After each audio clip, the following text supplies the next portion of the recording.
in my brain. Boy, this is nice. You can't see out there. Yep, this is a good blizzard for 2013 March. As you can tell, it's really not very good conditions to be hauling freight, but this is what we do so that you folks can have your necessities that you think you need. This is how it gets across country, fellers. Women. It's not an easy job. It's probably one of the most underappreciated jobs there is out there. This is what we do to feed our families.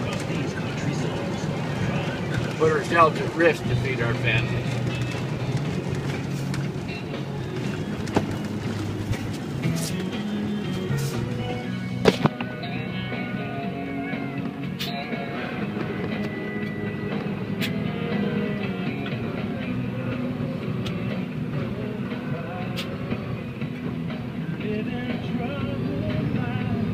Pick a lane and stay in it.